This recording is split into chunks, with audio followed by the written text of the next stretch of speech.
Good evening.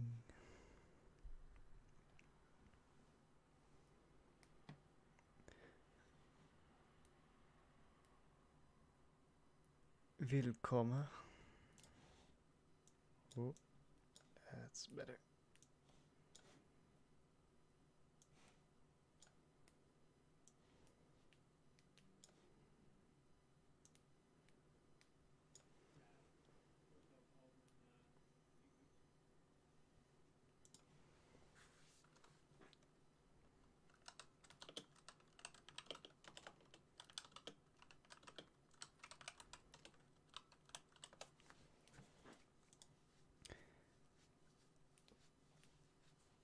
Welcome to my another week of learning tongues with the Wolf Girl.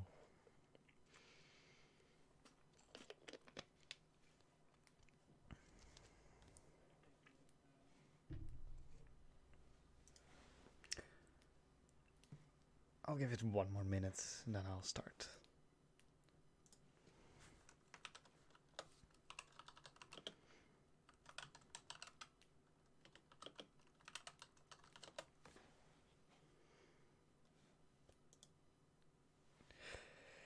Yes!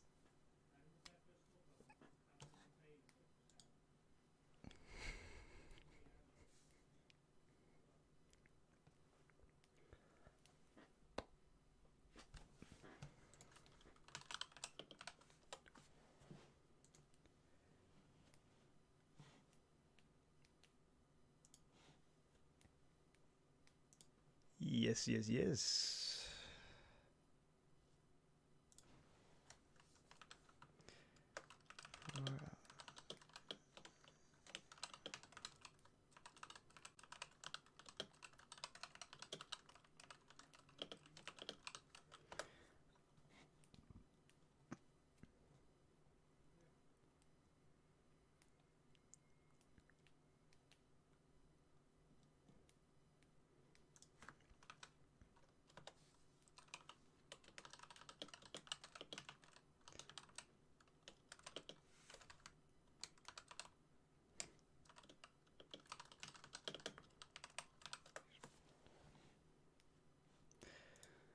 Good evening, ladies and gentlemen. We're gonna read another chapter of Spice and Wolf, learning economics through anime. To be fair, the last chapter was really informative. It in big lines explained how the stock market was influenced by the people buying GameStop. Pretty funny. Epic. Yes. Well, I think I'll hit it off. Let's put this there. Okay. Chapter 4. The whole of the Mylone company went from shocked to vigilant upon Lawrence's visit.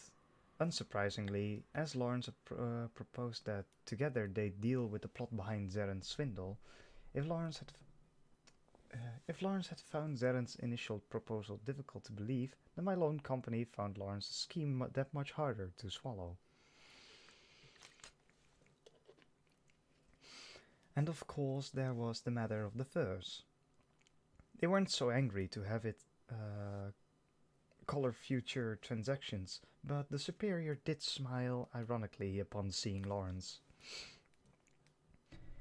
Even so, what spurred the Mylone company into tentative action was seeing the contract that Lawrence had signed with Zeren before a public witness, proving that they could investigate the deal as much as they wished before proceeding. Lawrence also asked them to check into Zaren's background, impressing upon them that it was no simple fraud.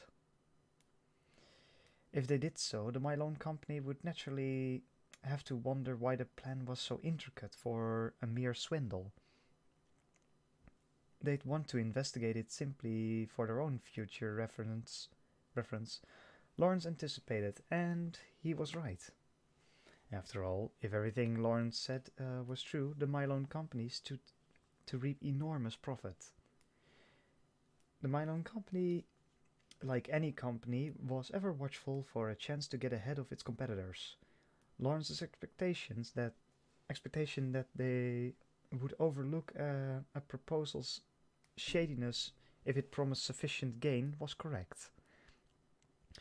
Having sparked an initial interest in the plan on their part, Lawrence's next task was to prove Zaren's existence.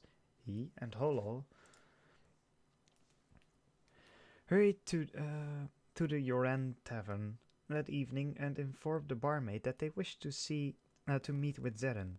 As expected, Zeren did not frequent the place every night, and the barmaid told Lawrence that it not yet come by that particular day.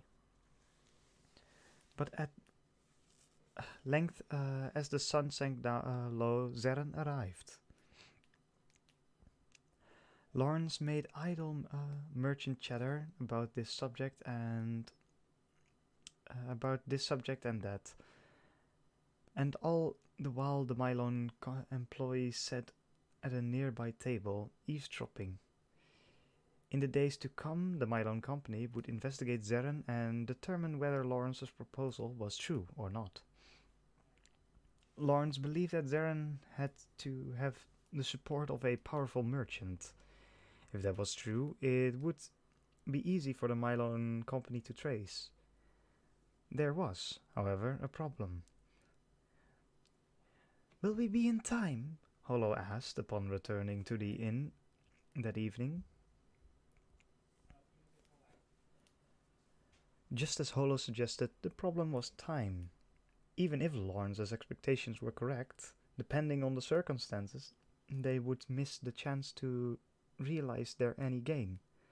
There would be profit either way, but perhaps not enough to induce the Mylone Company to act.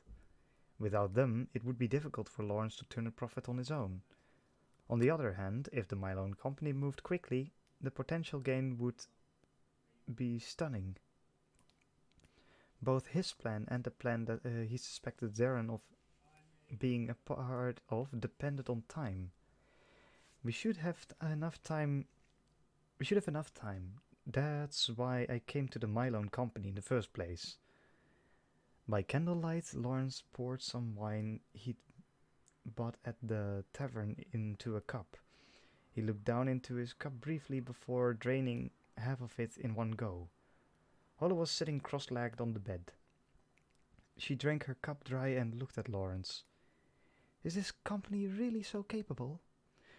"Doing business in foreign country requires a very keen ears.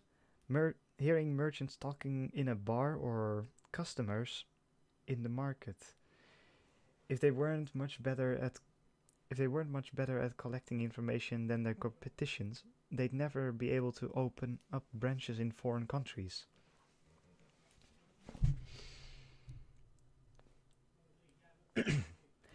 Much less have those branches flourish.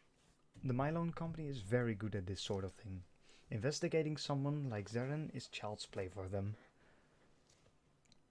Lawrence poured more wine for Holo, at her urging, as he spoke. By the time he finished, Holo had already drained her cup again. It was astonishing. Huh?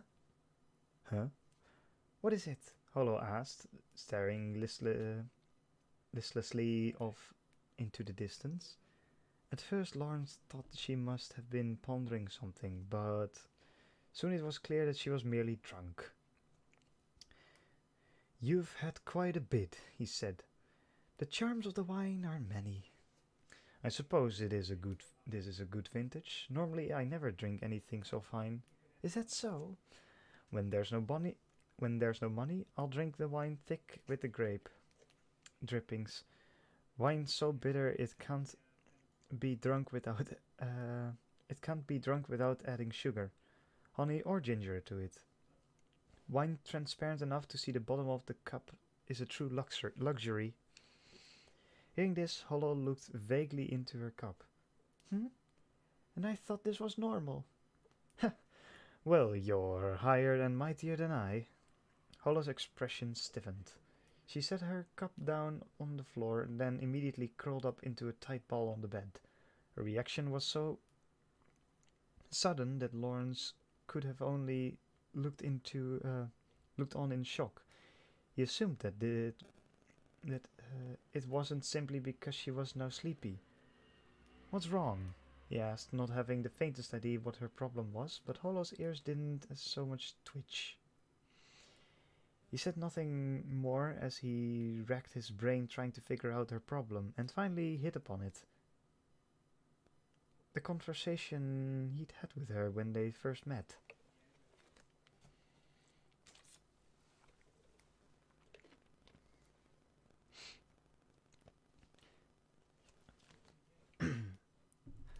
Are you angry because I said you have more status than I do? When Lawrence had demanded to see Hollow's wolf form, she said she hated being feared.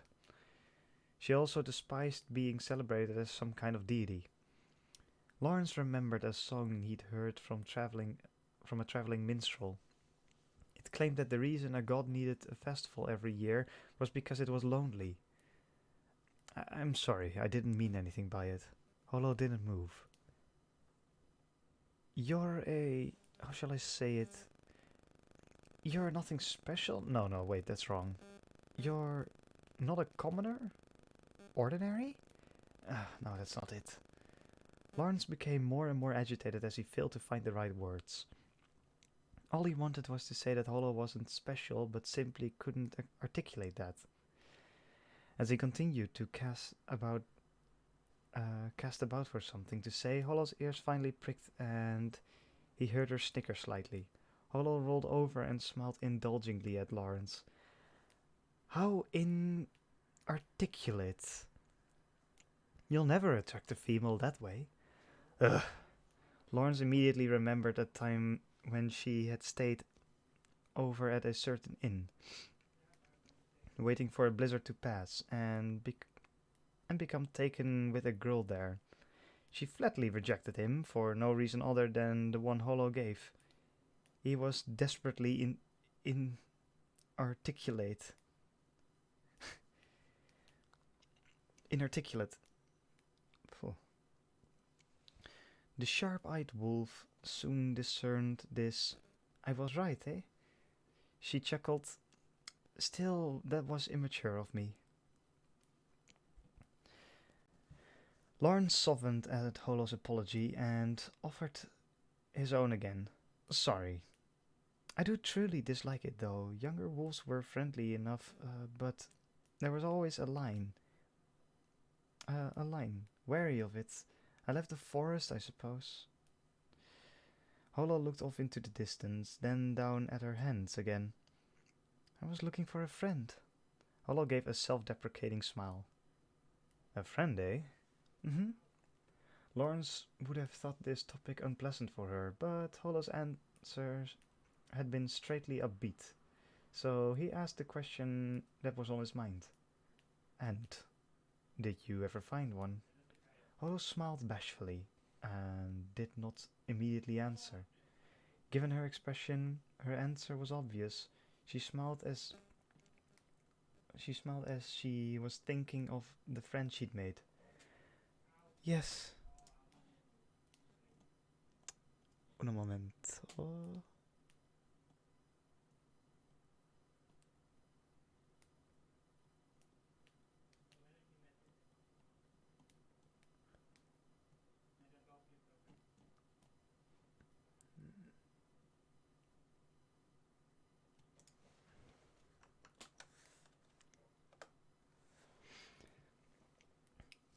Sorry.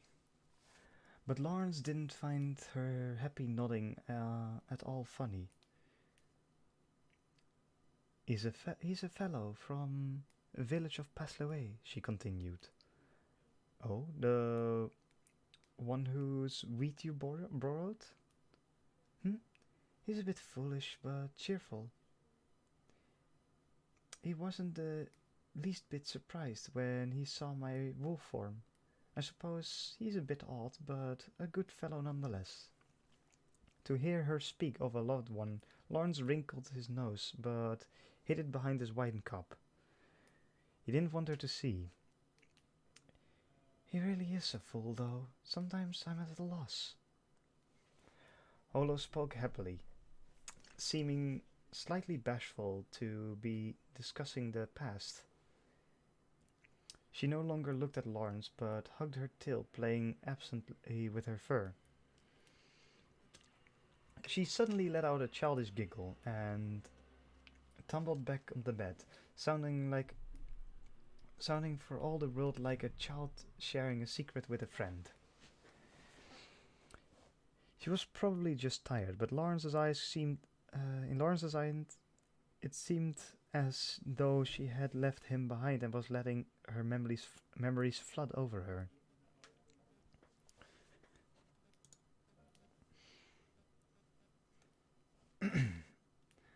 That was no reason to rouse her, though, so with a small sigh he drained his wine cup. Friends, eh? He murmured, then placed the cup on the table and stood.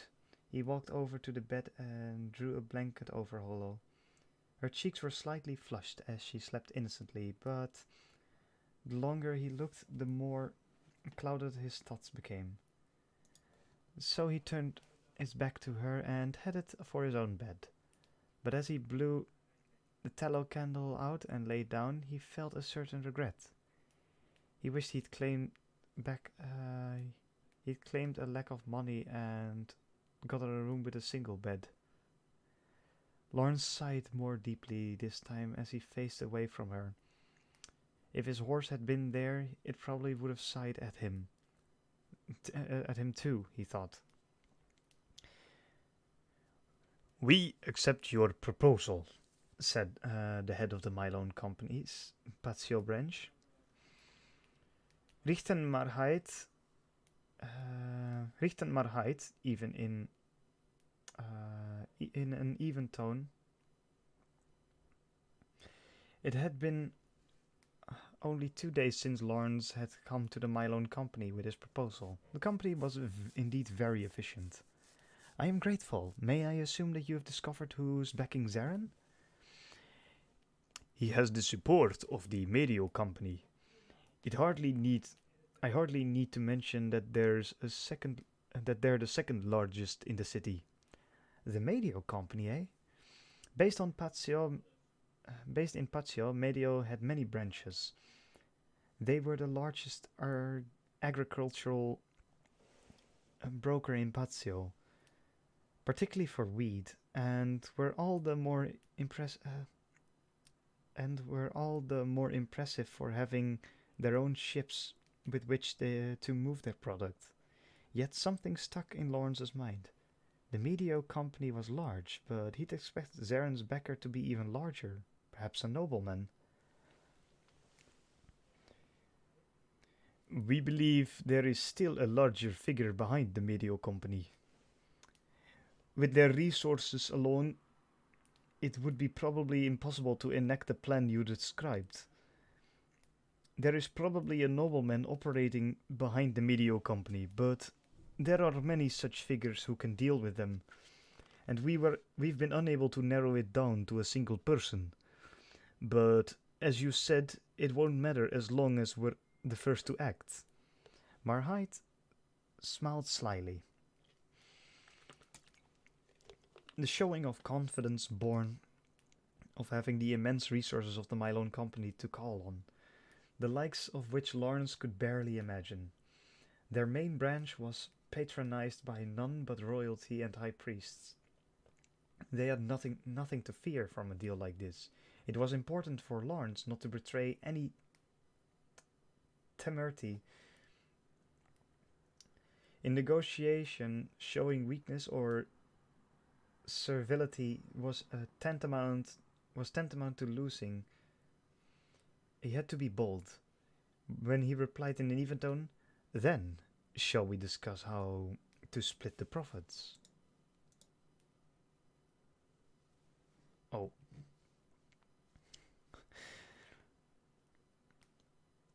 it went without saying that these negotiations would give rise to his dreams. Seen off by all the employees of the Malone Company branch except the boss, Lawrence left humming a tune, unable to suppress his happiness.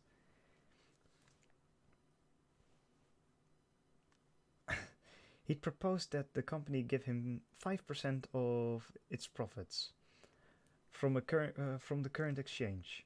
This was a mere 1/20th of its stake, but Lawrence couldn't stop smiling. After all, if the Malone Company moved as he suggested, the amount of Trenny silver that could be bought up was not 1 or 2,000, but rather 2 or 300,000. If, as the rough estimates suggested, they exacted a 10% return from the deal, Lawrence's share could exceed 1,000 coins of pure profit. If he topped 2,000 coins and wasn't too extravagant, he would be able to set up shop in a town somewhere. However, when compared to the gain the Malone Company was anticipating, the profit made from unloading the silver coin was a mere bonus. They moved as a company, so such profits were insignificant. Lawrence could never actually hold that kind of gain. It was simply too huge and would never fit his purse, but if the Malone Company could realize the profit, Lawrence would be owed a significant debt, and once he opened up shop, he could make a large profit on that loan.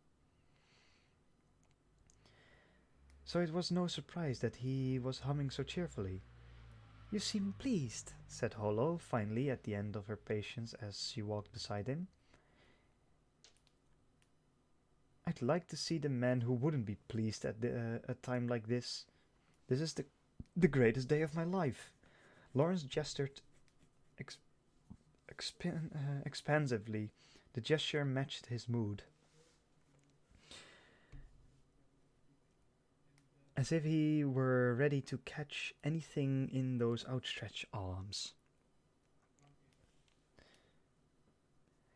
The shop he'd long dreamed of opening was right before him. "Well, I'm glad it's going so well," said Holo listlessly, her mood in stark contrast to Lawrence's. She covered her mouth with her hand. It was nothing. It was nothing. She was merely hungover. "I told you to go to sleep in the hotel if you were feeling unwell." "I was worried you'd get sucked in or into something unsavory unless I came with you." "What do you mean?" "Why, precisely, I said what I said." "Honestly, just bear up a little longer. There's a shop ahead. We'll rest there." "All right." Holo nodded with a vulnerability that seemed deliberately, and grabbed hold of his outstretched arm. Wise wolf or not, one could hardly accuse her of having any self-restraint. Lawrence, at a loss, muttered, "Honestly," again. Holo had no response. The shop they entered was a tavern attached to a small inn. Though it was ostensibly ostensibly a drinking establishment, it specialized in morning to night had the customer stream of merchants and travelers that used it as a rest stop. It was about a third full when they entered. "Juice for one, any kind is fine, and bread for two," said Lawrence. "Coming right up," said the shopkeeper behind the counter cheerfully, and then repeated the order to the kitchen. Lawrence listened to the shopkeeper as he led Holo to an empty table inside the tavern. Holo's manner was more kitten than wolf as she sprawled over the table. The walk from the Mylon company exacerbated the fatigue of the alcohol working its way through her system. Your tolerance is far from weak.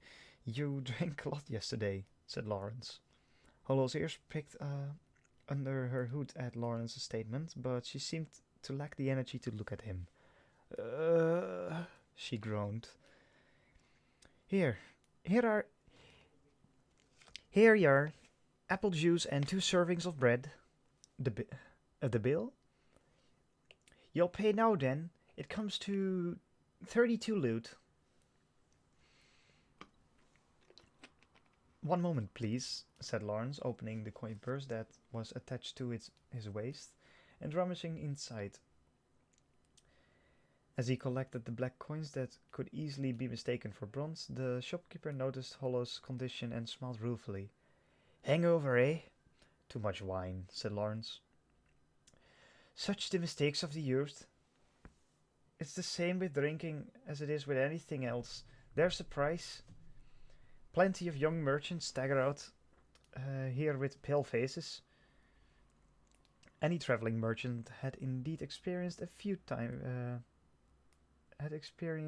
a few times. Lawrence himself was guilty of it a number of occasions.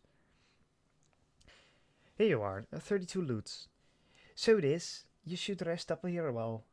I take it you couldn't make it to all the way back to your own inn? Lawrence nodded, at which the shopkeeper laughed heartily and retreated behind the counter. Have some juice, said Lawrence. It was pressed at just the right time. Hollow raised her head lethargically. Her features were so fine that even her pained expression had a certain charm. No doubt Wise would have been happy to take the day off to nurse her back to health. Even the slightest smile from her would have been thanks enough. Lawrence chuckled at the thought as Hollow sipped the juice and regarded him strangely. Phew! I've not been hungover in centuries, sighed Hollow as after drinking half the juice and regaining a bit of vigor. A hungover wolf is a sad sight indeed. I suppose I can imagine a bear drinking too much, but a wolf? Bears often took bags filled with fermented grapes hanging from the eaves of buildings. They had to be fermented to make wine, and as they did, they exuded a sweet scent. There were even stories of bears making off with such bags, only to later collapse drunkenly in the forest. It was probably bears I drank with the most in the forest, said Hollow. There was a bit of tribute from humans too. The idea of bears and wolves drinking wine together sounded like something out of a fairy tale.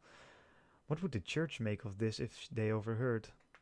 No matter how many times I'm hungover, though, I never seem to learn. Humans are the same way, said Lawrence to the ruefully grinning Hollow. Now that you mention it, what was I going to say? I had something to tell you, but I have something to tell you, but now it's gone. I feel like it was something rather important too, said Hollow. Well, if it's that important, you'll remember eventually. I suppose. It's not good I can't remember, though, she said, slumping back down on the table and closing her eyes. She had probably felt like this all day. The shopkeeper hadn't said it, but it was a good thing they weren't about to depart. The wagon's shaking wouldn't make her feel any better. Anyway, all we have to do is leave the rest to the Mylon company. Good things come to those who wait, after all. Just rest until you feel better. It's so undignified, said Hollow, sounding even more pathetic than before. She would likely feel ill for some time yet. I suppose you'll be off all day then? It's pathetic, but you're right, she answered, still sprawled on the table, opening a single eye to look at Lawrence. Did you have plans of some kind? Hmm? Well, I was thinking of doing some shopping after checking in with the company. Shopping, is it? You can go on your own. I'll rest here a while, then return to the inn on my own, said Hollow, raising her head and sipping the apple juice again. Or what? Did you want me to come along? Her teasing was now by standards almost greeting, so Lawrence simply nodded. You're no fun, Hollow pouted at Lawrence's tranquility, sipping perfunctorily at her drink. She must have expected him to become flustered. But even Lawrence could maintain his composure at times. Lawrence couldn't help smiling down at Hollow again as he chewed on a piece of bread. I was thinking of buying you a comb or a hat, he said. Perhaps some other time.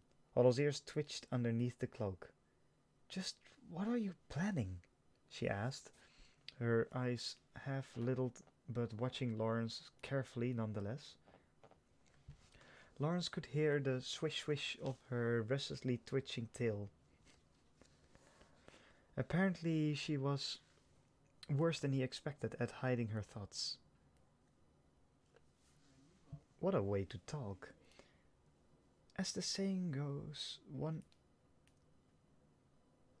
as the saying goes, one has to be even more careful with meat in one's mouth than with meat that's about to be taken away.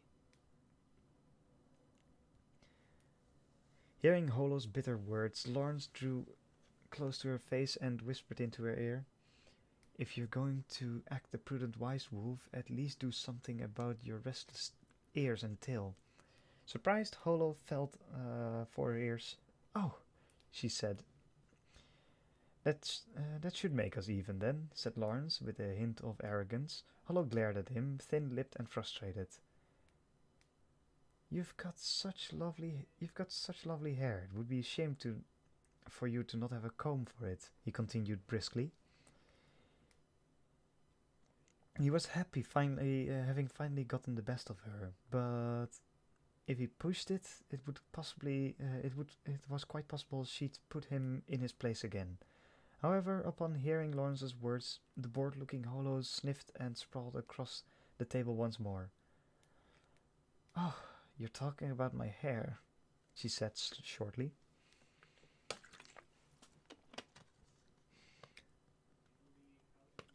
All you do is bind it, bind it back with a handpin. You don't even comb it. My hair isn't important. A comb would be nice, though, for my tail. A swish swish could be heard after she spoke.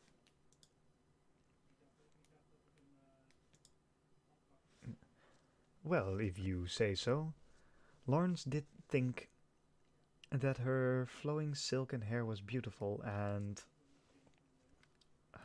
hair for of any kind that was so long was very rare. It was very difficult for anyone other than nobility to be able to wash their hair in hot water daily, so having such long hair, beautiful hair, was a mark of high birth. So, like anyone else, Lawrence had a weakness for a girl with long, beautiful hair.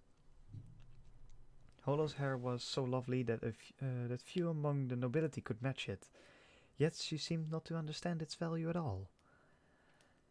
If she were to hide her ears with a veil rather than a heavy cloak, and wear fine robes instead of rough clothes of a traveling merchant, she'd be the equal of a maiden from a minstrel's poem, but Lawrence shied away from saying so.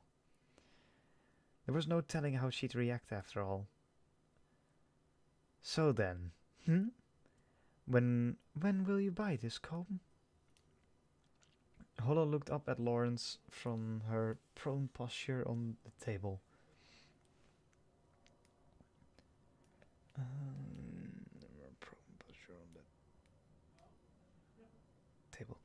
her eyes shining with a certain anticipation. I thought you didn't need one, said Lawrence without rancor, his head cocked slightly. I never said that. I would like a comb, a fine-toothed one, if possible. Lawrence didn't see the point of buying a comb if it wouldn't be used to comb hair. In his mind, a fine brush of the sort would be the sort used by weavers would be best for her tail. I'll buy you a brush. Shall I introduce you to a good weaver? It was the best to leave fur experts with specialized tools after all. Lawrence was only half serious, but when he finished speaking and looked at Holo, his voice caught. She was angry, so angry that she was gnashing her teeth. Gnashing her teeth. You would treat my tail as a simple piece of fur? She said, with the intonation flat. With her intonation flat. Surely not because she was afraid to talk of tales. The talk of tales would be overheard by other patrons. Lawrence winced at her vehemence, but Holo looked as unwell as she had all day. There was a limit to how much she could counterattack. I cannot take this anymore. Lawrence suspected that her threats were empty. He imagined that she might try crying, so he nonchalantly drank some apple juice. What? Are you going to throw a tantrum now? He asked, a note of accusation in his voice.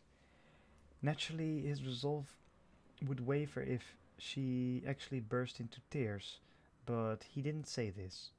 Perhaps chastened by his words, or possibly for some other reason, she opened her eyes slightly and regarded Lawrence and then looked away.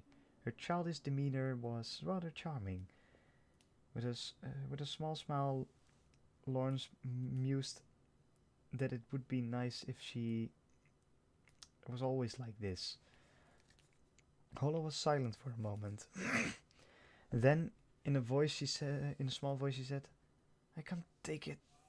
I have to vomit."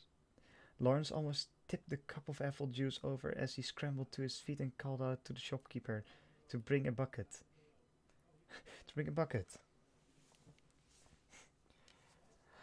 Well, after the sun had set in the west and the clamor from outside his window had subsided, Lawrence looked up from the desk.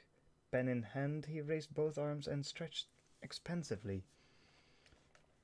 His back popped gratifyingly, and he turned his head left and right to work out the kinks from his neck, which also popped. He looked back down on the desk. On it was a sheet of paper with simple plans for a shop.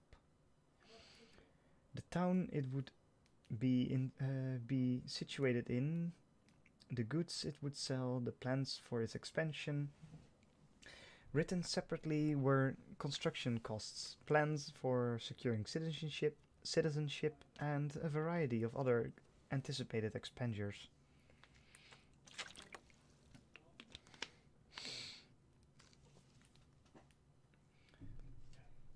It even was a plan for realizing his dream to own a shop. Even a week ago, this remained only a fantasy, but since Lawrence had made a deal with the Mylon Company, it suddenly felt much more imminent. If he could bring in 2,000 trenny, then after selling some ornaments and jewels that amounted to his savings, he would be able to open his shop. Lawrence would be a traveling merchant no longer, but a town merchant. What's that sound? While Lawrence had been absorbed in gazing at the picture of the shop he'd drawn, Holo had at some point awoken. Her eyes were still blurry with sleep, but she appeared mostly recovered. She looked at Lawrence, blinked a few times, and dragged herself out of bed. Her eyes were slightly swollen, but she looked well enough. "How do you feel?" Better. A bit hungry, though. If your appetite's back, then you must be fine, said Lawrence, smiling, and indicating the bread on the table. It was dark rye bread, the worst the worst, cheapest bread you could get, but Lawrence enjoyed its bitter flavor and bought it frequently. Unsurprisingly, Hollow made her displeasure with the bread known after a single bite, but ultimately gave up since there was nothing else to eat. Is there anything to drink? The water jug's right there. Hollow checked to see that the jug actually contained water, and after taking a drink, moved next to Lawrence as she munched away on the bread. Drawing a shop. A drawing of a shop? My shop. Oh, not bad, said Holo, looking intently at the paper as she ate. When traveling in a country whose language he didn't speak, Lawrence would use drawings to make deals. Sometimes he simply couldn't remember the name of a particular commodity, and interpreters were not always available. Hence, most traveling merchants were good at drawing. Whenever Lawrence turned a healthy profit, he would draw a picture of his shop. It made him feel better. It made him feel better than drinking wine. And while he had the confidence of his drawing abilities, it was nice to be praised. What's this writing? Location and expenses planning. I don't expect it to go exactly like this, of course. Hmm? You've drawn parts of the city too, I see. What city is this? Oh, none in particular. Just an idealized city for my job, for my shop.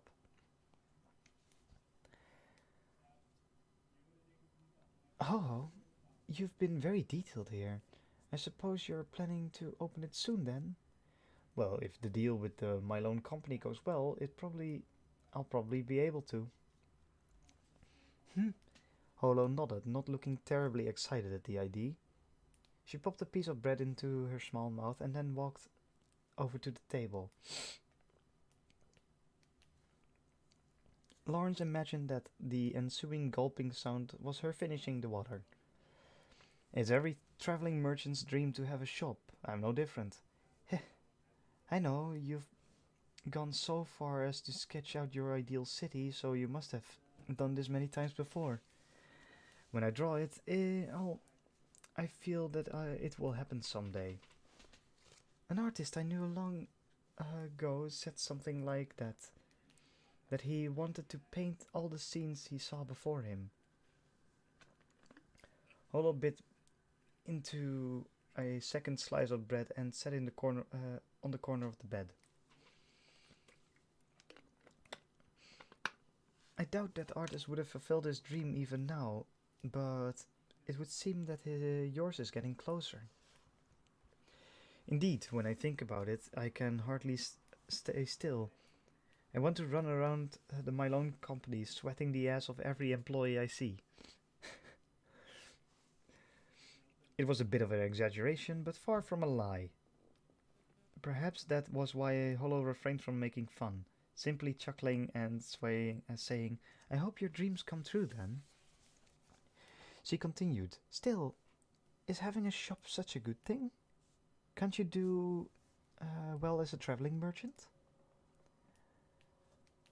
If you profit, sure. Hollow cocked her head slightly. What else would there be? A traveling merchant might make the rounds between 20 or 30 towns.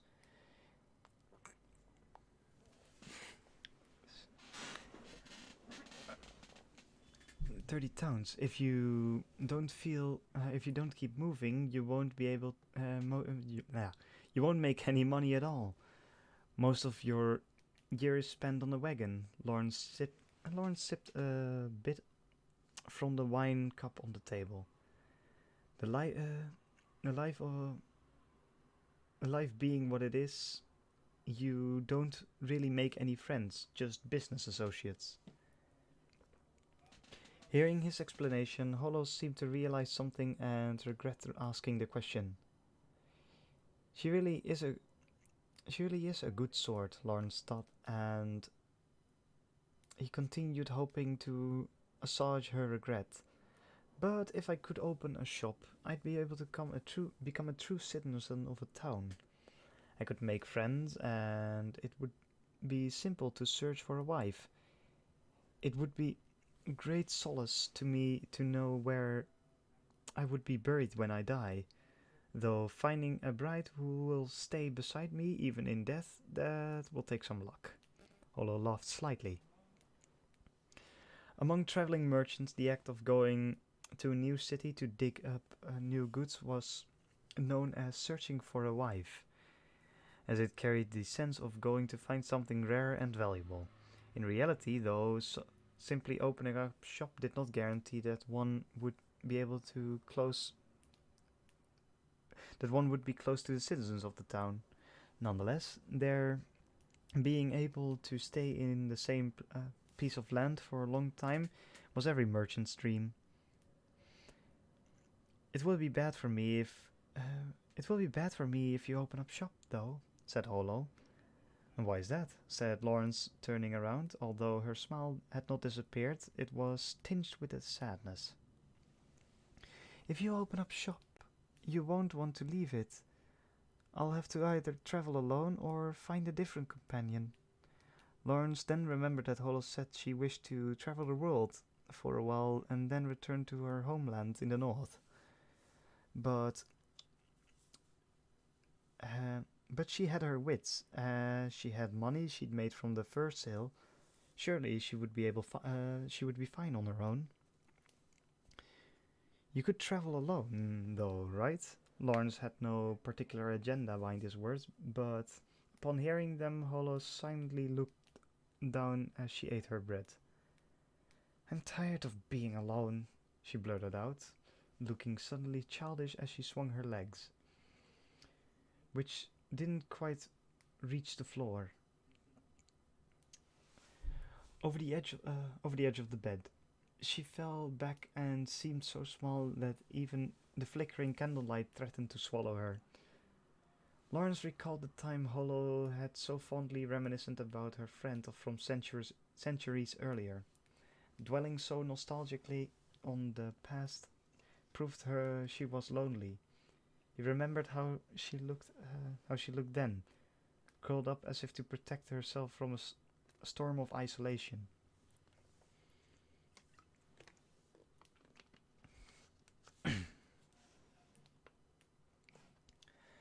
He, Lawrence chose his words very carefully to avoid hurting her feelings. She didn't she didn't often show this side of herself. "I expect I'll stay with you until you're back home until in the North Country, though." He had little choice but to say as much, but nonetheless Holo looked up with an expression that said "Really?" in a rather humble manner. Lawrence carefully concealed the excitement he felt and continued.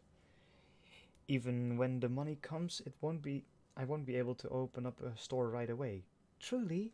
"Why would I lie?" said Lawrence. He couldn't help smiling bitterly. Holo too smiled, but in relief. The slight downward cast of her eyes made it seem somehow tinged with loneliness. Lawrence was struck with the realization incredulous realization that her eyelashes were really quite long. "How come?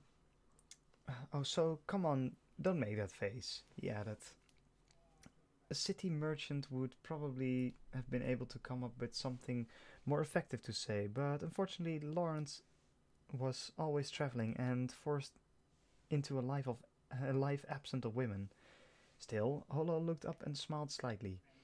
"Mm-hmm," she asserted with a nod. Seeing such a small girl so seem almost made her seem almost fleeting somehow. The wolf ears she normally held up so high lay flat and directionless, and her proud tail curled up uncertainly next to her body. It was suddenly silent. Lawrence continued to watch Holo, who seemed unable to return his gaze. She glanced at him just once, and quickly looked away. Lawrence felt he'd been seen this before. Shifting through his memories, he realized it had been the apple incident. Shortly after they'd arrived in Pazio, she wanted apples then. What did she? What did she? She wanted apples then. What did she need now?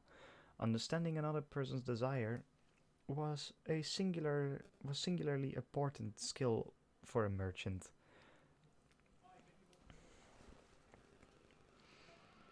Lawrence took a deep breath and stood, surprised surprised at the sudden noise. Hollow's ears and tail twitched, and she regarded Lawrence. Flustered by his approach, she looked away. She reached she reached her hands out to him as he stood before her, tremulously, tremulously, almost frightened. Was it crying in your sleep that made your eyes red? Lawrence took her hand and sat beside her. He pulled her close and held her gently. When I. Hmm? When I open my eyes, they're gone. Yui, Inti, Paro, and Muri, they're all gone. They're nowhere.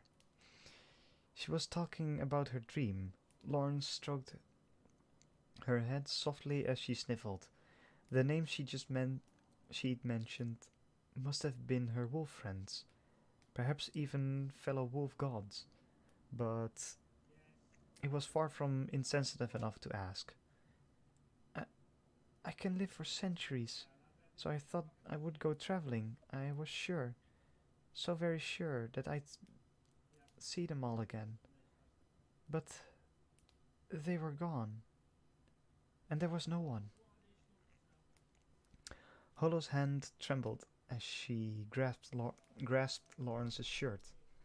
Lawrence himself didn't want to be plagued by such dreams. If he were to return to his hometown, not a soul would remember him. Sometimes he had similar nightmares.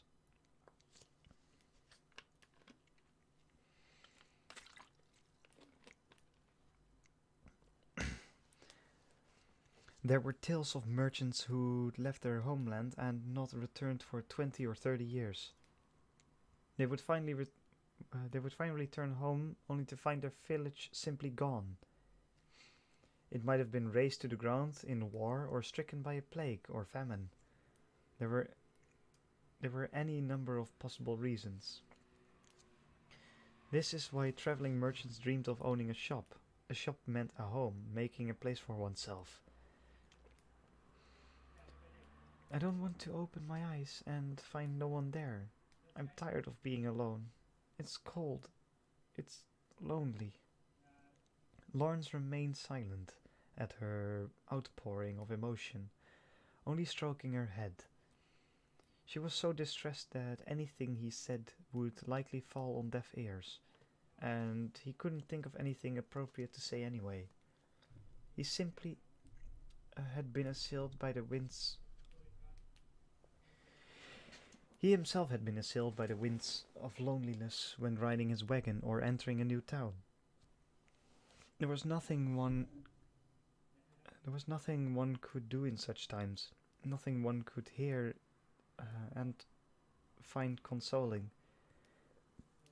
The one thing to do was to find something to grab hold of and wait out the storm. Hollow continued to cry. Lawrence held her, and at length the waves of emotion subsided, and she let go of his clothes, looking up at him. He let go of her and she sat up, still sniffling. How humiliating, she said Hollow, her nose and eyes still red, but her voice calm. Traveling merchants have dreams like that too, said Lawrence. Hollow giggled shyly and sniffled through her stuffed up nose. Your face is a mess. Hang on. Lawrence stood up and took the paper from his desk. The drawings and figures on the sheet were dry, so he thought it would be okay for her to blow her nose on it. But this is your... I always throw them away when I'm done. The deal isn't even finished yet, and it's too early to be optimistic, said Lawrence with a smile. Ola returned his smile and took the paper. After blowing her nose mightily on it and wiping her tears, she looked much better. She sighed and took a deep breath, then looked sheepishly once more. Seeing her like this, Lawrence wanted to embrace her again, but refrained. Ola was herself again, and he would likely be made light of. I'm in your debt now, she said, picking up the now crumbled bread and eating it. It was unclear whether or not she discerned his thoughts. Relieved in any case that she hadn't been chided, he watched her as she finished eating and yawned, dusting her hands free from crumbs. She was probably tired from crying. I'm still sleepy. Can you sleep? Soon, yes. Staying awake any longer would be a waste of candlelight. Spoken like a true merchant, said Holo, smiling as she sat cross-legged on the bed, and then they lay down. After taking one last look at her, Lawrence blew out the candle. Darkness fell instantly. As his eyes were still used to the light, it seemed pitch black. The weather was unclear, and the stars were out. It was clear and the stars were out. He couldn't yet see the faint light that filtered through the wooden window. Oh wait, totally forgot this.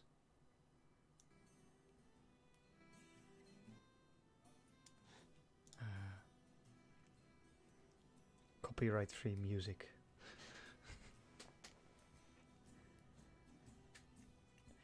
As he waited for his eyes to adjust, Lawrence felt his way to his own bed beneath the window in the corner of the room.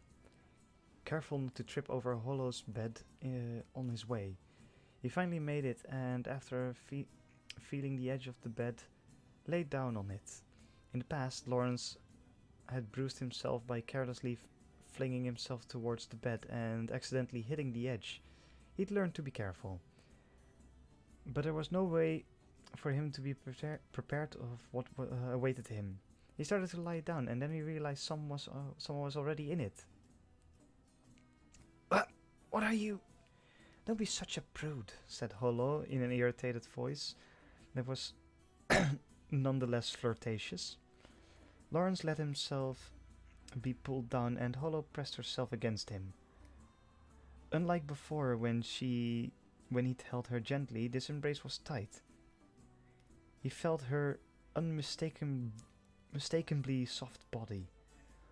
Lawrence's rising heartbeat could not be controlled.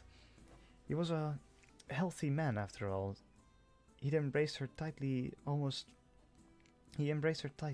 before he realized. Can't breathe, came Hollow's unconstricted voice.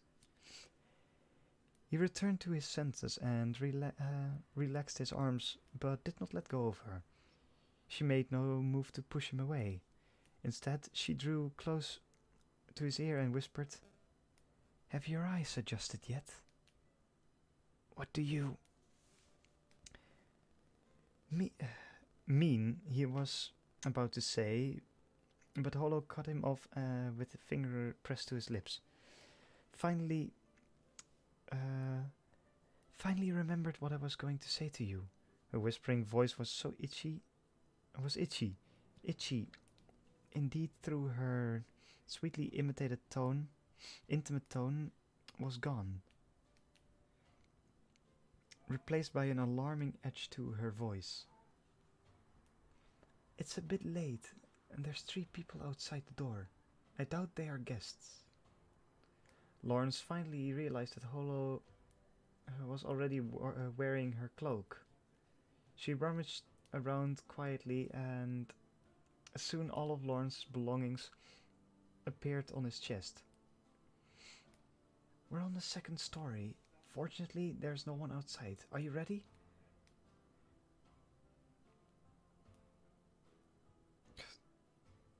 What the hell happened? Growing excited in a completely different sense now, Holo got up. Lawrence pretended to draw the blanket over himself and put his clothes on. Just as he was affixing his silver dagger to his waist, Holo spoke loudly, her voice purposely carrying beyond the closed door. Come, see my body neath the moonlight. As soon as she finished, Lawrence heard the window clatter open.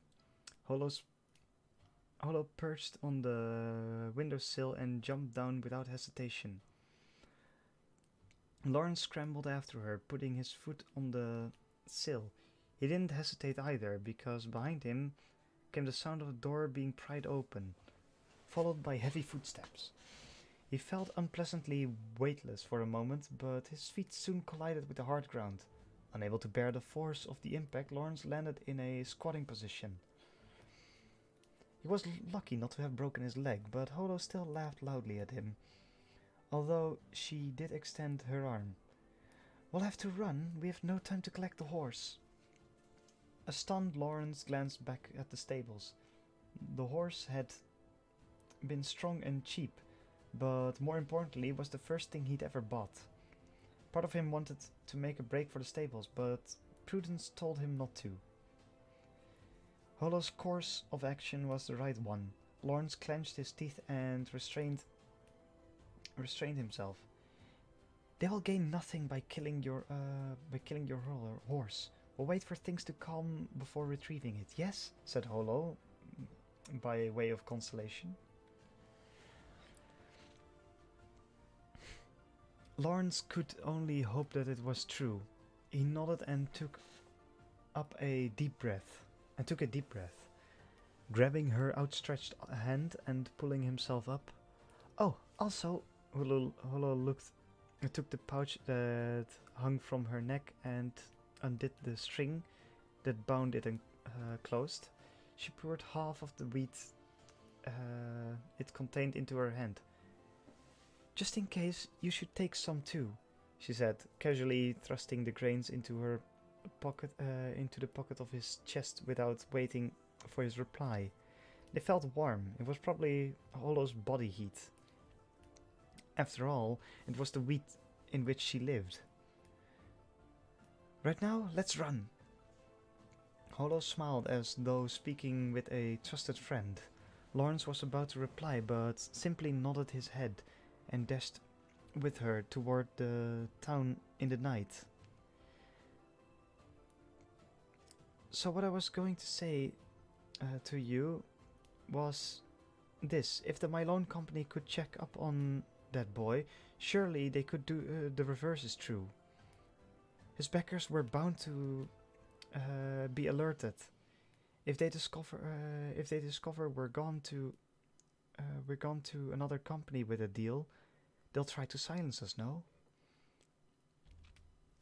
The only light on the cobbled path was the moon, but it was enough to see by. They continued to run without spotting another person, then turned down the alley. Lawrence could barely see anything in the darkness there. Holo led him on, tugging on his hand as she ran. Lawrence stumbling after her. They ran near an intersection and saw a group of men behind them shouting. He caught the words "Mylone Company" among the shouts. They too knew that the only place Lawrence and Holo would find sanctuary was the Mylone Company. Oops, I don't know the way, said Hollow, still pulling on Lawrence's hand. As they came to a fork, Lawrence looked up and checked the moon's position. The face and mentally roughed out a map of Patio. This way. They ran down the western fork. This part of Patio was old. Buildings were constantly being rebuilt, and the road wound through them like a snake. But Lawrence had visited Patio many times, furtively checking their position against the main road as they went. The pair came closer to the Mylone Company, but their opponents were no fools. Stop! There's a guard! They needed only to turn right at the intersection, follow the road to its end and turn left. 4 blocks later, they'd be at the Mylone Company. There should still be men loading and unloading wagons at this hour. If they could make it there, the thugs wouldn't be able to touch them. In a city of commerce, the best security was the wealth implied by a signboard of a large business. We're so close. I've not hunted in many years, but this is my first time being hunted. This is no time for jokes. Oh well, we'll have to take the long way around. Lawrence backtracked the original road, turning right along it. He decided that they'd take an alley after the next block and circle around to the Mylone Company, but he was stopped after he made his first right turn. Hollow grabbed his shirt and pushed him against the wall. Did you find them? They were close by. Find them! The current of fear that ran through him was worse than when he'd been chased by wolves in the forest. 2 men came dashing violently out of a nearby alley. If Hollow hadn't stopped him, she and Lawrence might have run right into them. Them. Damn, there are too many of them. And they know the area. This is a bad situation, said Hollow. Her hood was down, exposing her wolf ears. She scanned left and right. Shall we split up? Not a bad idea. But I have a better one. Which is? Footsteps could be heard nearby. Undoubtedly, every main road now had a guard on it. They'd been cornered as soon as they tried to use one.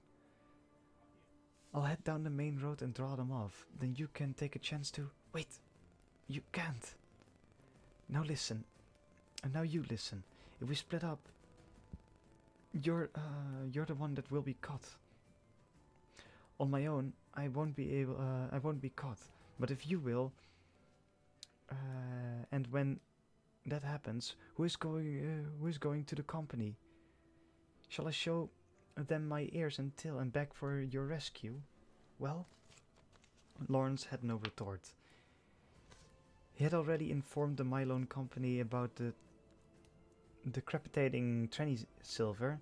They might even abandon him and Hollow both. Should that happen, his only recourse would be to play himself as a trump card and threaten to invest in their opponent. And only he could conduct those negotiations. Either way, it's no good. If the Mylone Company sees your ears and tail, they might turn you over to the church. And I needn't mention the Medio Company. So all I need to do is avoid capture. And should I be caught, I'll just hide my ears and tail for the day while you come to rescue me. Perhaps because of her bravado, Lawrence wanted to stop her from doing that much more. She smiled up at him. I'm Hollow the Wise Wolf. Even if my ears and tail are discovered, I'll pretend that I'll pretend to be a mad wolf, and none will want to come near me. She grinned, showing her fangs. Yet all Lawrence could think of was embracing the sobbing girl who spoke of loneliness, with her impossibly slight form. He couldn't imagine turning her over to these hired thugs. Still, smiling, Hollow continued, "Your dream is to own a shop, is it not? And just a moment ago you said I was in your debt. Are you trying to make a dishonorable wolf of me? Don't be foolish. If you're caught, you'll be killed. What honor is in that? Is there in that? I'll wind up owing you a debt I can never repay," raged Lawrence in a low voice. Holo smiled thinly and shook her head. She poked him slightly in the chest with her slender forefinger. "Loneliness is a deadly illness. We are even." Lawrence had no words at the sight of her calm, grateful smile. Holo took advantage of the silence and continued, "Besides, you're a quick thinker and clever. I promise, I trust you. I know you'll come for me." She quickly embraced the silent Lawrence and then slipped free of his grasp, dashing away. "There you are, on the Loin Road."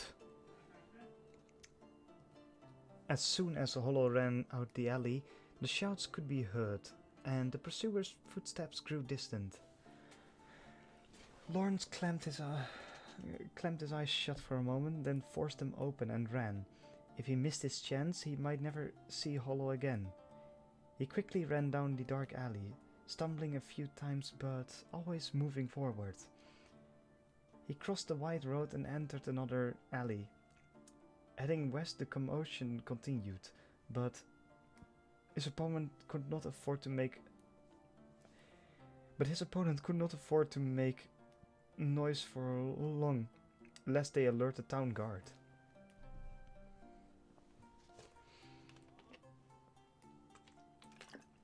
He continued sprinting again across the main road and heading down another alley. He needed only to turn right and then left on the next main road to reach the Mylone Company.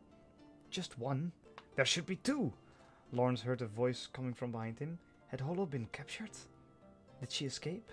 If she escaped, that was fine. No, he hoped desperately it was so. He jumped into the moonlit boulevard and turned immediately left. Soon he heard the voices behind him. "There he is!" Ignoring them, he sprinted with all his strength, hurling himself against the gates of the Mylone Company loading area. "I'm Lawrence! I came earlier today! Help! I'm being pursued!" Wakened into action by the commotion, the men on duty opened the iron gate. Immediately after Lawrence disappeared behind it, the group of men carrying the wooden staves rushed up to the gate. "Wait! You! Give that man to us!" said one of them, hitting the gate with his stave.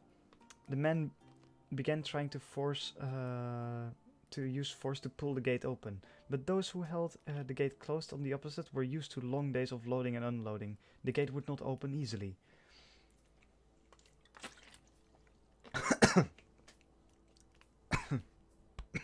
So,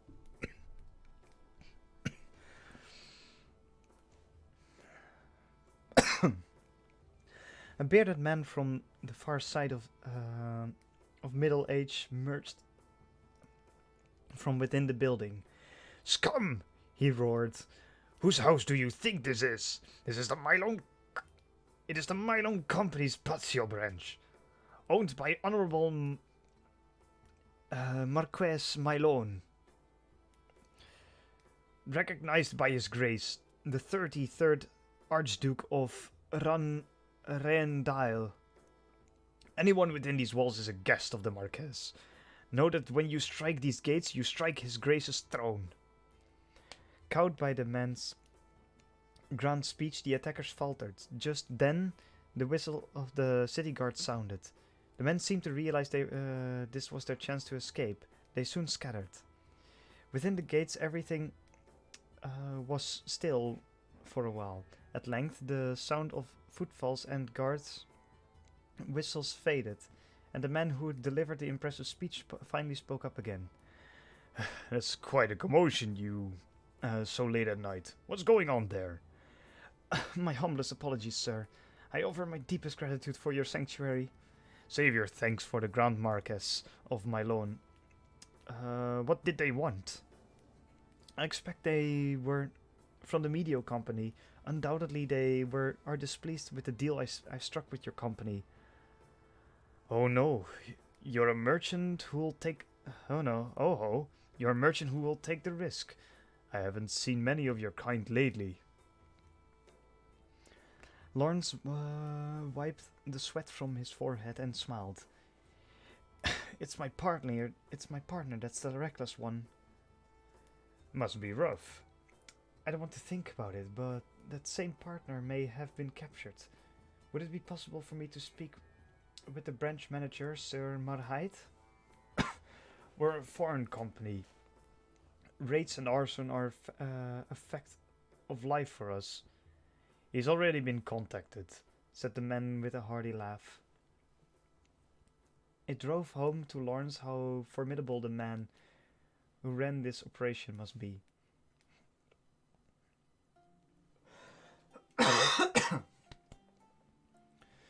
Perhaps they really would be able to guarantee his safety. Uncertainty swirled within his mind. But Lawrence soon composed himself. He would get them to guarantee not only his safety, but his profit too. His pride as a merchant and his debt to Holo, who'd taken such a risk for him, demanded no less. Lawrence took a deep breath. Anyway, come inside, will you? Even wine gets better with time, said the man. Lawrence, thinking about Holo as he was, found it hard to calm himself. Still, the old man was used to situations like these, and seeing Lawrence's agitated state, he offered some consolation. In any case, if your partner's all right, he'll come right here, eh? As long as you give us his name and description, we'll shelter him, even if the church itself comes after him. It was an exaggeration, but it put Lawrence at ease. My thanks. Surely, no, without question she'll come. Her name is Holo. She's a small girl and wears a hood over her head. A girl, eh? Is she a beauty? Lawrence understood that the man was asking in order to ease his fears, so he smiled and answered. Of 10 people, all of them would turn to look at her. Ha! Now that's something to look forward to then, laughed the man big man heartedly, and he led Lawrence into the company building. 8 or 9 out of them will be the Medio men, although he had probably just been awakened. Marheit's manner was no different than it was been earlier in the day, as he skipped the pleasantries. I agree, they've discovered that I came to you for assistance with my plan for the silver coin and are trying to stop us. Lawrence didn't want his agitation to be obvious, but he couldn't help worrying about Holo as he talked. Holo being who she was, he thought there was a chance she'd escape, but it was best to assume the worst. In any case, he needed guarantees guarantees of both his and Holo's safety as fast as he could get them. And for that, he needed the Mylone Company. I believe my companion may have been captured. If so, it seems obvious to me that negotiation will be impossible. Will the Mylone lend its aid? Asked Lawrence, only avoiding leaning over the table with effort. Marheit seemed deep in thought and did not face Lawrence. Finally, he looked up slowly. You say your companion may have been captured. Yes, I see. After the commotion here, I sent some of my men to follow them. They reported seeing a girl taken, apparently against her will. Despite more than half expecting Marhide's words, Lawrence felt them grab hold of his heart and shake it desperately. He swallowed his shock and managed to get some words out. It's probably my companion. Hollow, she acted as a decoy so I could make it here. I see, but what would make them want to capture your partner? Lawrence had almost physically restrained himself from shouting. He couldn't afford to lose his temper in the presence of a man like Marhai. I expected it's because we joined with your company in trying to thwart their plans. Marhai's countenance remained impassive in spite of Lawrence's heated response. He stared down at the table and appeared deep in thought. Lawrence, distressed, couldn't help bouncing his leg impatiently. He was about to jump up from his chair and begin shouting when Marhai spoke. It's a bit strange, though, don't you think? What's strange? Demanded Lawrence, finally jumping out of his chair, causing Marhai to blink rapidly for a moment before regaining his composure. Marhai reached his hand out to the distressed visitor. Please calm yourself. Something is strange about all this. What is strange about it? Just as your company was able to easily check up on Zeren, it was simple for the media company to see if anybody was interfering with their plan. True, given that their headquarters are here. So what is strange? Indeed, I understand now. This truly is strange, said Marhai. Lawrence had no choice but to hear him out. I was thinking how did they come to realize that you were conspiring with our company? Surely because I came here frequently. Also, if they noticed that you'd started collecting trendy silver, all they'd have to do is put two and two together. That's the strange part. You're a traveling merchant, after all. Visiting us several times to negotiate is entirely natural. But if they linked that to your company's interest in trendy silver, and the fact that I'm the one that contacted Zeren, no, it's still strange. Why? Lawrence did not understand. Don't understand. Impatience colored his voice. Naturally, the point at which we started gathering the trendy silver was after we finished negotiating with you. Consider this, Mr. Lawrence. I cannot say how it will happen, but if you collect trendy silver, your profit is guaranteed. We certainly wouldn't do anything based on that alone, would we? True. The fact that we are indeed collecting trendy silver means we understand the entirety of this opportunity. Undoubtedly, the media company also knows this. There's simply no reason to take you as hostages. Surely you don't mean... Marhai nodded, his face expressing sad regret. I do. We already have all the information we need to turn profit. What happens to you now is not of our concern. Feeling dizzy...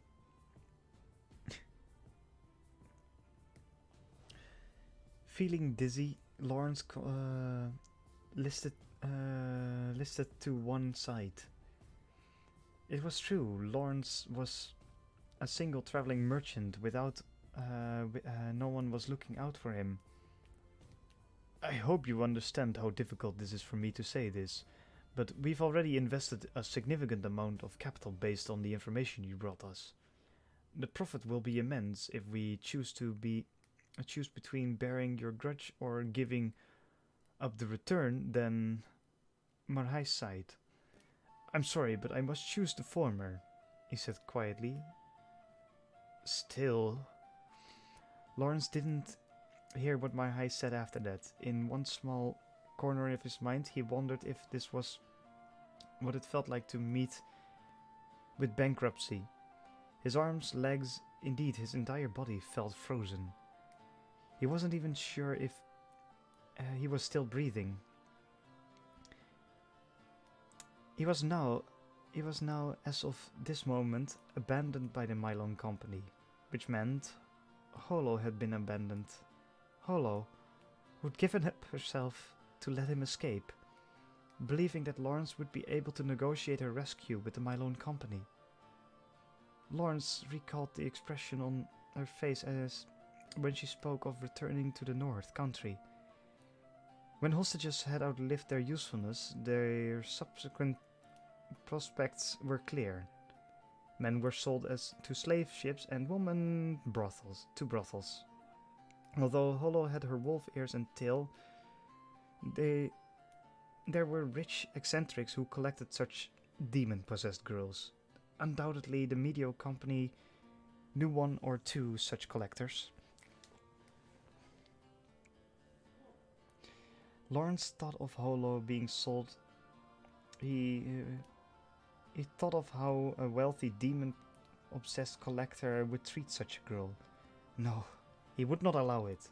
Lawrence straightened himself in the chair and immediately began thinking he had to save her. "Please wait," he said after several moments. "If your company has come to this conclusion, surely the other side has done so as well." The Medio Company wasn't run by fools. They had gone after Lawrence and his companion and had dispatched many men to do it, even risking confrontation with the town guard. Yes, that is what struck me as so strange. I hadn't finished speaking, you see. If the need arise, I will bear the grudge that you would harbor towards the company.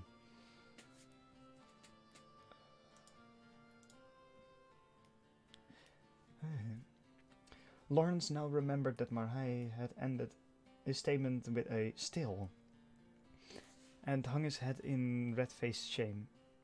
"I can see that your companion is very precious to you, but letting your emotions dull your thinking is misplacing your priorities." "My apologies." "Not at all. If my wife were in danger, I too would likely find it impossible to calm myself," Marhai said, smiling. Lawrence saw this and bowed his head again, though his heart thudded at the word wife. He realized that if Holo were a mere traveling companion, he would not be so upset, and Holo herself would not have sacrificed herself to help him escape. Back to the problem at hand then. Our opponent is a canny company that will not be easily thwarted. You and your partner have no theoretical value to them, and yet they've targeted you. There must be a reason. Do you have any idea what it might be?" Lawrence did not have any such idea. When he thought the situation through, though, he realized that there must be a special reason for them to be captured. He mulled it over. There was only one possibility. "No, it can't be." "Have you thought of something?" Lawrence had immediately dismissed the possibilities when it occurred to him. It simply couldn't be, yet it was the only thing he could think of. The profit before us is unimaginable.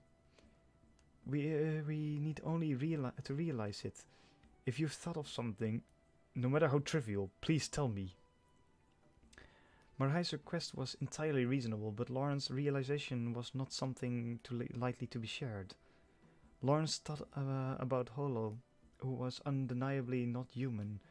Most people would call her a demon. Such demons were either hidden away at home or given over to the church. Neither was any way to live. Once the church cast their eye upon such a person, he or she would certainly be executed. Holo was indistinguishable from the from such was indistinguishable from such a possessed individual. The media company could use her as blackmail to the Mylone company. If the Mylone company did not wanted to be revealed to the church, they'd had dealings with someone possessed by a demon, they would have to withdraw. If it came to an inquisition, the media company could righteously accuse the Mylone company and Lawrence of having entered into an evil contract with a demonic entity. It went without saying that Hollow would be burned at the stake, yet Lawrence still found himself skeptical. Who had discovered Hollow's wolf's ears until when? And when? Given Hollow's normal appearance, it wasn't something easily discernible. He believed that no one except himself knew the truth of her identity.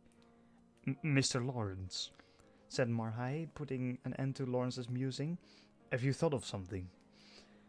Lawrence couldn't help nodding at Marhai's patient question, which meant he would now have to divulge the truth. But if the real reason for their pursuit was something else, he would have exposed Hollow's secrets for naught. In the worst case, the Mylone company could turn the tables on the media company by accusing them of using a demon girl to blackmail them. If that happened, there would be no hope for Hollow. Marhai gazed seriously across the table. Lawrence saw no avenue of escape, but they were interrupted. Excuse me, said the Mylone company representative, entering the room. What is it? We just received a letter in regards to our current situation. The employee held out a neatly sealed envelope. Marhai took it and flipped it open. The sender's name was missing, but it seemed missing, but it did have a destination. To the wolf and the forest in which it resides. In an instant, Lawrence realized he'd been right. I'm sorry, but might I have a look at that letter first? Marhai looked at Lawrence dubiously, but at length nodded and handed over the envelope. Lawrence thanked him and, taking a deep breath, broke the seal. Where there was a letter inside and a bit of what might have been Hollow's brown fur. The letter was brief. We have the wolf. The church's doors are always open. If you don't want your wolf in, don't want the wolf in your home, shut your doors and keep your family inside.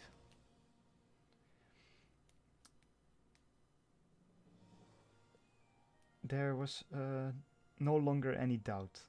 Lawrence returned the letter to Marhai.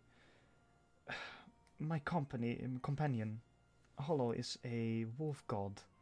Is the wolf god Hollow, the wolf god of the harvest?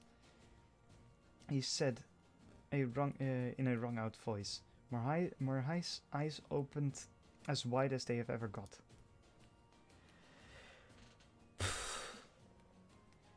Yes. And we'll leave it at that.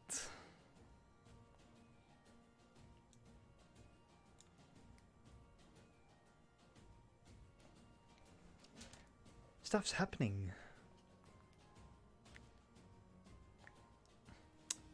It's a good book.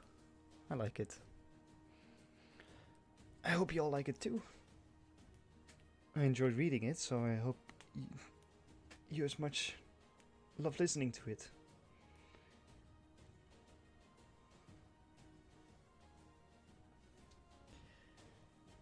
Yeah.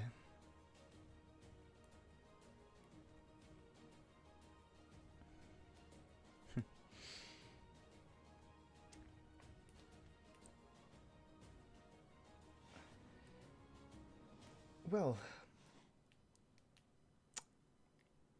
that's it for this week of Spice&Wolf. Next week we'll do another chapter.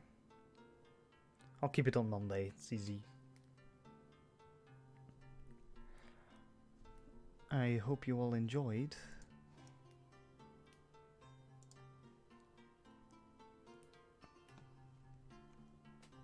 And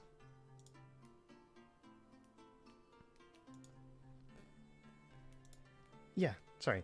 I hope you all enjoyed, and I'll see you tomorrow for Yakuza.